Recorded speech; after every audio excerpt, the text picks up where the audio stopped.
Урматтуу мусулман бир туугандар, бардыңардын орозоңор кабыл болсун. Бир сонун китеп чыкты, жарык көрдү. Аширов Рахмидин жана Нуриддин Акимов устаздардын калемине таандык «Такыва аял» деген. Мен бул китепти бүтүндөй жаштарга, үйлөнө турган балдарга, турмушка чыга турган кыздарга, айрыкча келин кыздарга ушундай бир сонун китеп экен да, 24 бетте аябай жакшынакай ушундай насаат айтып жазып коюптур да. Кандай болгондо жакшы келин болот. Себеби келин кайнене проблемасы, көйгөйлөрү таптакыр эле бир азыр күн тартибинен түшпөй калды да. Ошондуктан ушул китепти алып окуган инсандар аябай сонун руханий дүйнөсүнө азык алат деп ойлойм.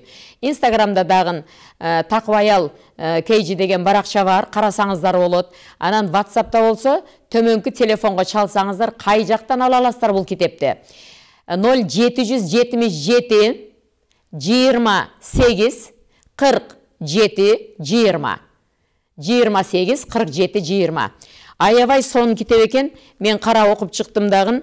Ушу жаштарга өтө пайдалуу экен. Анан намаздын түрлөрү, ушунчалык баягы эмесини карап чыктым, мазмунну. Баягы бейишке татыктуу аял, кандай болгондо бейишке кире турган татыктуу аял боло алат, махрам жөнүндө түшүнүк. Андан кийин кош бойлуу болгондо кандай бир проблемалар бар, кандай көйгөйлөр жаралат, аны кантип чечиш керек.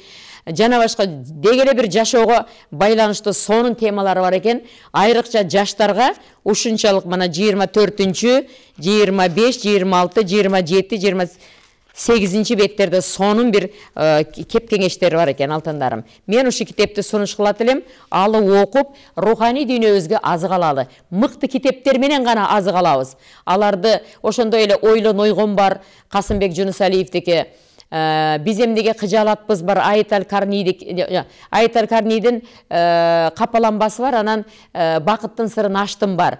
Анан биз эмнеге кыжалатпыз бар, бизге эмне жетишпейт деген сонун китептер бар да. Ошондуктан канчалык көп китеп окусак, ошончолук руханий дүйнөбүзгө азыктар түшөт, ошончолук туура жолду таба алабыз, мамилелер түзөлөт, кайнене келин мамилеси, жубайлар мамилеси. Жубайларды албетте мен кыздарга көп айтам, күйөөлөрдү сыйлагыла, алардын периштеси өйдө. Аябай сонун маалыматтар бар экен да. Демек эмне?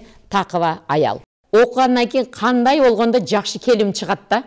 Кыздар мыкты келин болуп чыгат да бул китепти окусачы. Алыңыздар, окуңуздар, мыкты үй бүлө болуп, үлгүлүү болуп жашаңыздар. Ассаламу алейкум ва рахматуллахи ва баракатух.